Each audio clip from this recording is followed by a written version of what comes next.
Implanté en Afrique depuis 1997, Huawei est aujourd'hui présent dans presque tous les pays du continent.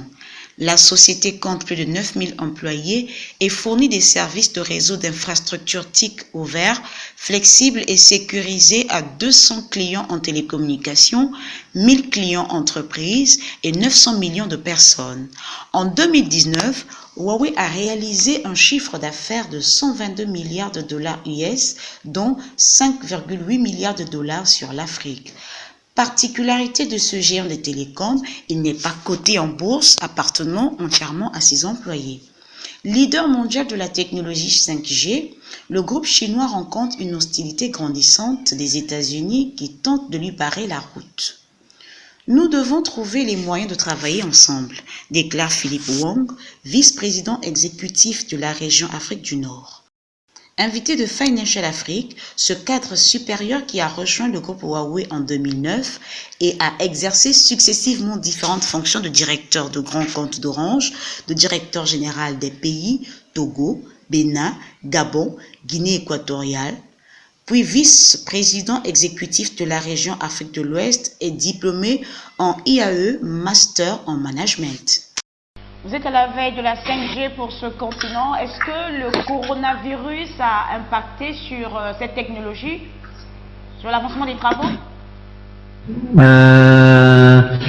En fait, le coronavirus a impacté un petit peu sur le rythme de déployer le 5G pour le continent. Mais j'ai confiance, une fois cette période difficile est dépassée par nos efforts, et ça va reprendre son rythme. Et puis on a un avantage. Pendant cette période-là, on voit que les gens qui ont besoin de consommer plus de data chez eux, parce que les gens sont confinés chez eux. Vous voyez, c'est une évolution, même on peut dire une explosion dans certains pays de la demande de données. Donc, les gens ils vont vraiment faire une expérimentation, de travailler chez eux, de travailler à distance, de garder la connexion avec les autres. À mon avis, ça c'est un levier pour accélérer dans le futur pour les gens qui puissent travailler beaucoup plus dans la digitalisation. Alors, Monsieur Wong, nous poursuivons avec vous. Adam Awad, quelque chose à ajouter par rapport à la 5G? Oui, en fait, je voulais juste demander, est-ce qu'avec l'Union africaine, il y avait eu un protocole qui avait été signé, et où en est-on aujourd'hui avec l'application de cette entente? Ah, d'accord.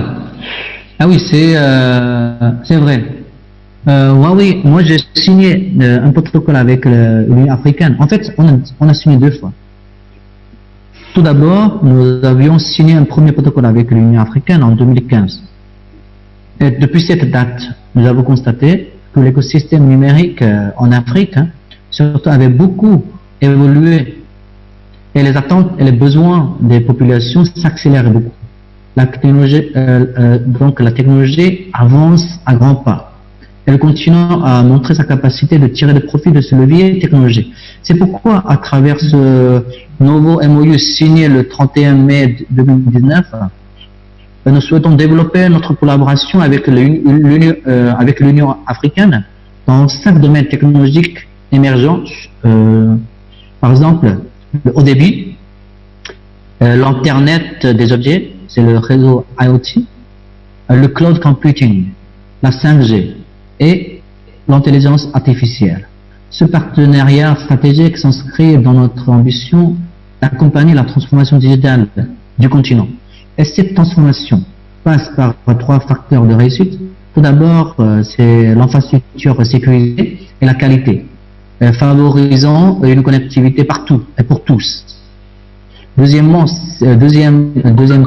c'est des services innovants. Ça permet la population africaine qui se plonge dans une évolution en profondeur et des organisations et des modes de travail.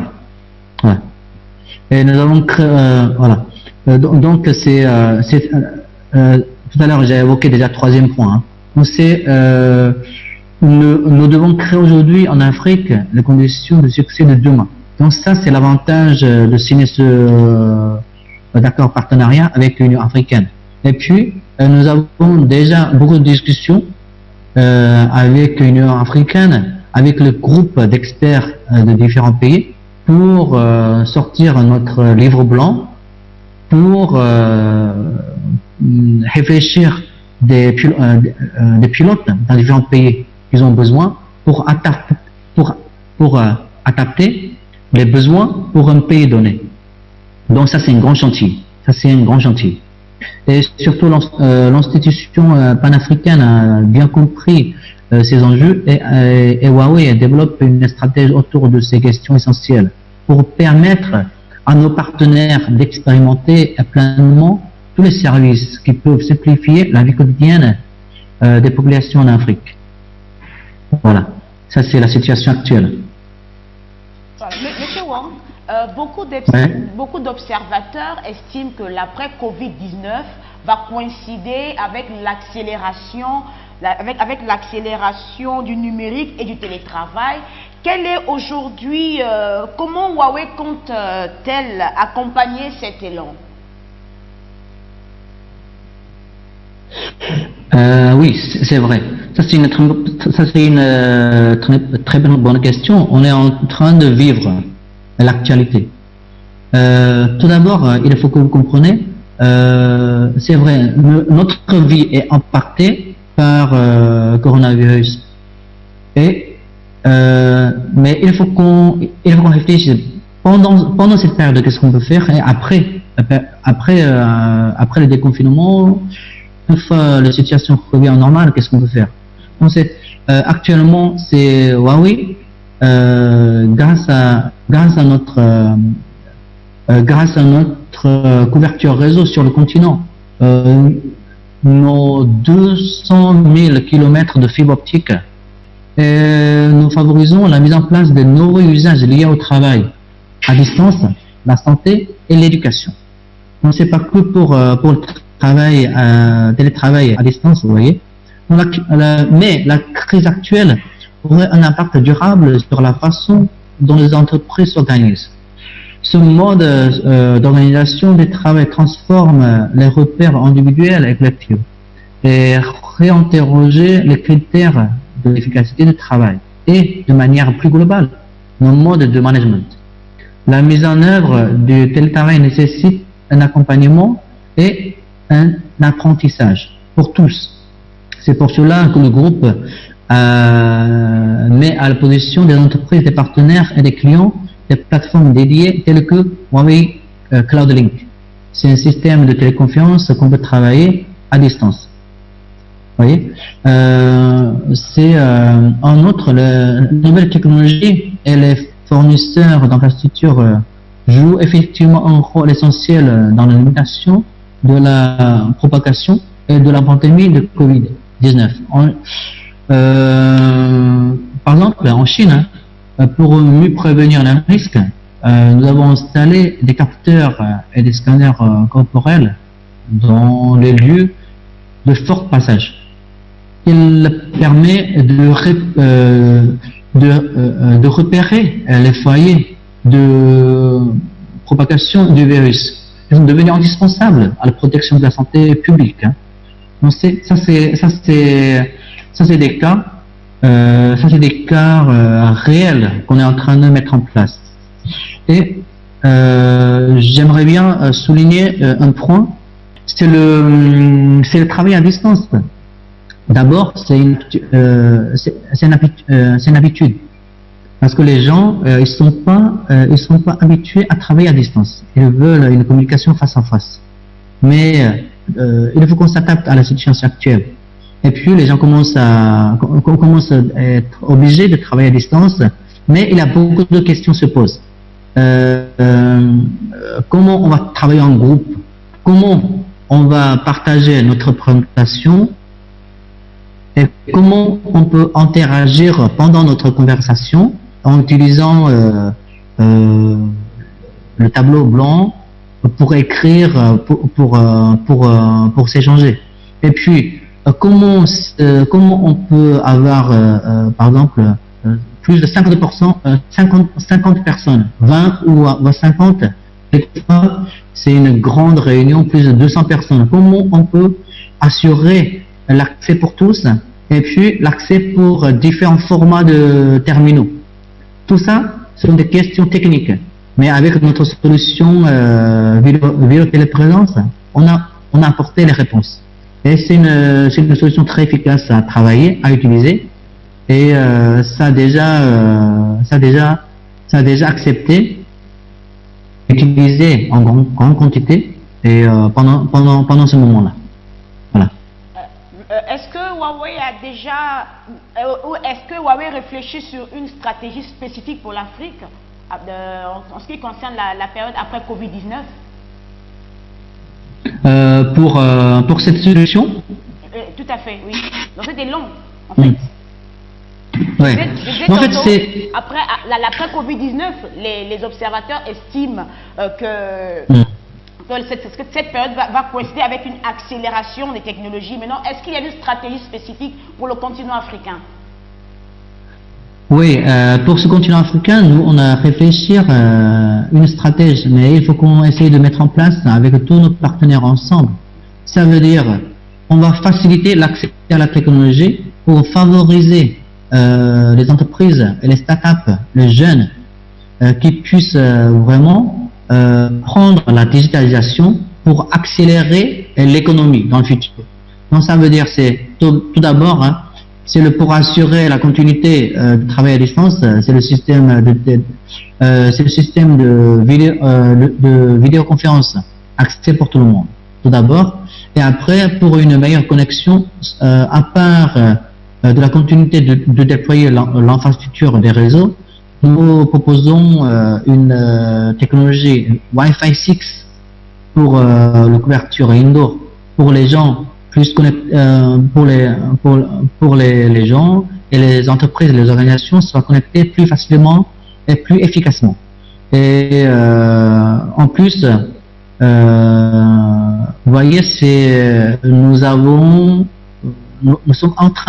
déjà réfléchi une stratégie et puis nous sommes en train de mettre en place pour différents pays une stratégie de la formation, pour soutenir la continuité d'apprentissage à l'échelle continentale. Et nous avons lancé un programme qui s'appelle Learning Never Stops pour travailler avec Huawei ICT Academy qu'on a déjà implémenté dans ce continent africain. Et puis c'est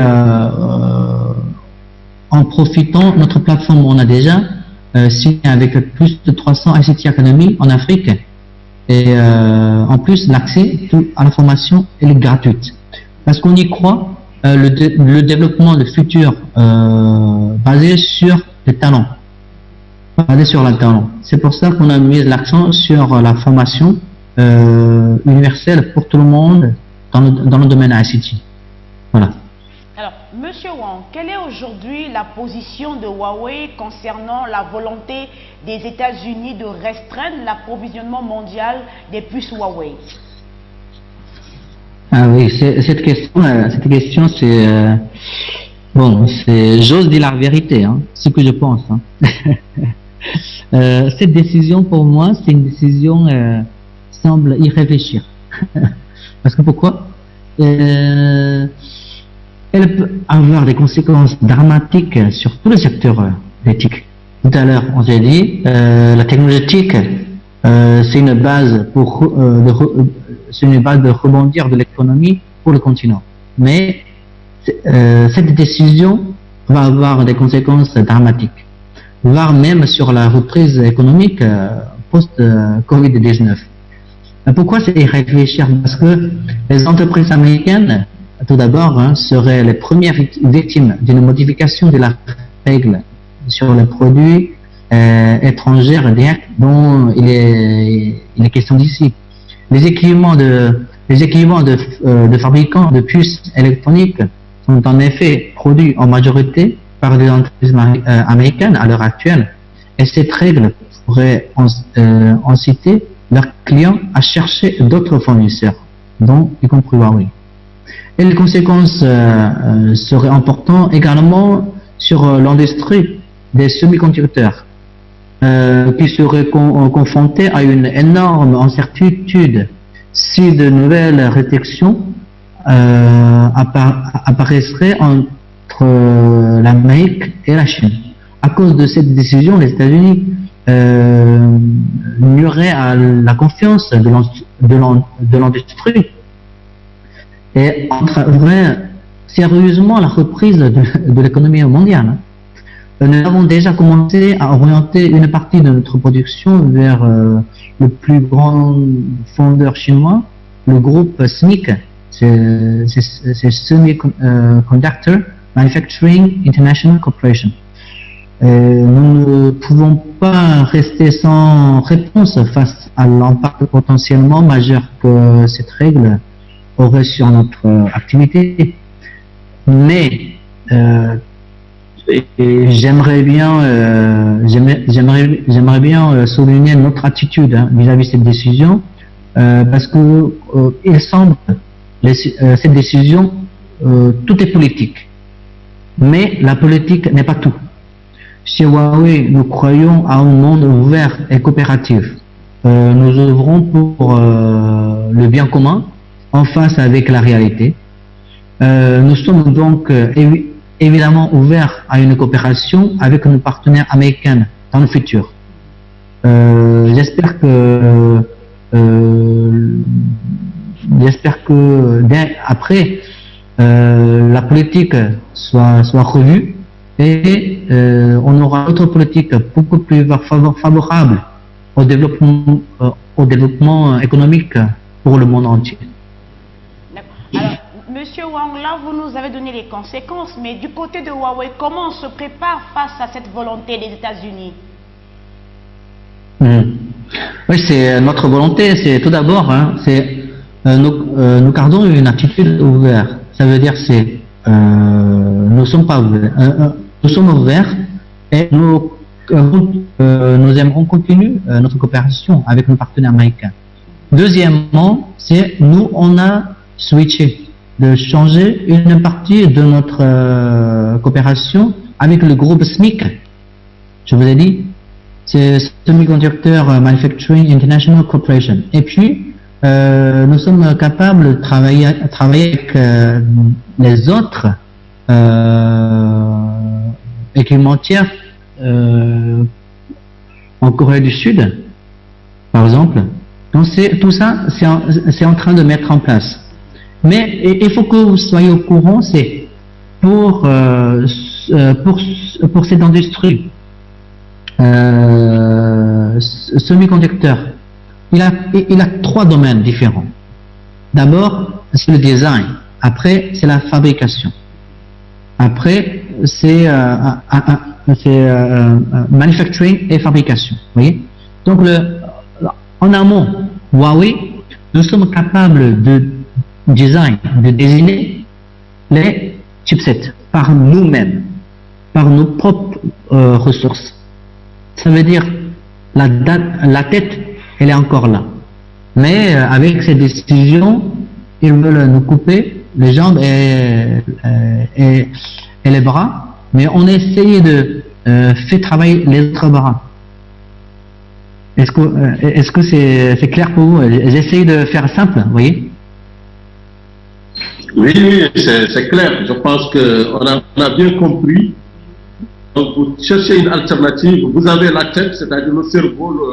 Le cerveau qui continue à tourner. Voilà. J'espère que parmi vos fournisseurs, il y aura des Africains, il y aura des entreprises africaines du Sénégal, de l'Afrique du Sud, du Cameroun. Oui, j'aimerais bien que la production ne soit pas monopolisée. On aimerait bien nos partenaires qui sont capables d'investir et travailler dans ce domaine industriel. Mais ça demande un investissement à long terme. Ça demande un savoir-faire cumulé à longtemps. Donc ça, c'est une longue année à travailler ensemble. Mais nous avons la confiance. Vous voyez le résultat donné. Depuis 2019, nous sommes dans une période très difficile avec toutes ces restrictions. C'est pas nouveau pour Huawei. Hein? Mais on a réussi à maintenir un taux de croissance plus de 19% en 2019 et en 2020, nous avons la confiance parce qu'on vient de publier notre résultat pour Q1 2020. Nous maintenons, malgré le coronavirus, malgré les différents sujets, nous avons réussi à maintenir une croissance 1,9% par rapport au Q1 2019. Vous voyez? Donc on est en train de tout faire. On est en train de tout faire pour exécuter notre stratégie dans la direction qu'on y croit. Et le résultat qui parle. Alors, Monsieur Wang, pour finir avec vous, vous êtes implanté en Afrique depuis plus de 20 ans. Les chiffres que vous venez de nous étaler sont en train de mettre en exergue le succès de Huawei en Afrique. Quelles sont les autres perspectives pour Huawei en Afrique?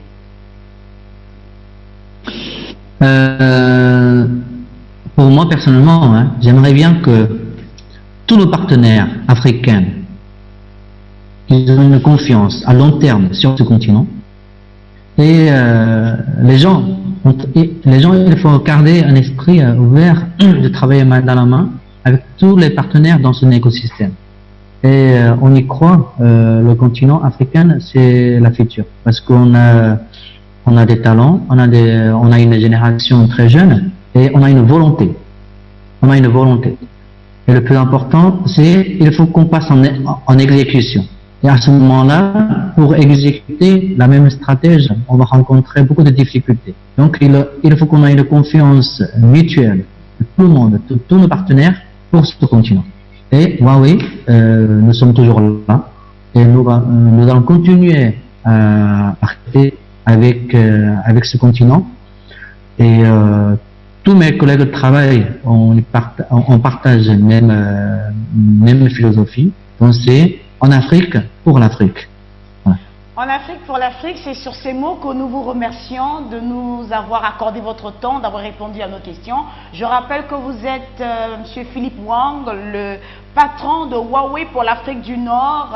Merci également à Adam Awad d'avoir été des nôtres dans cette émission. Merci à vous, chers téléspectateurs, vous qui nous accordez votre confiance chaque semaine sur Financial Afrique, dans PIB Produit Info Brut. Nous vous souhaitons un bon confinement et surtout prenez bien soin de vous.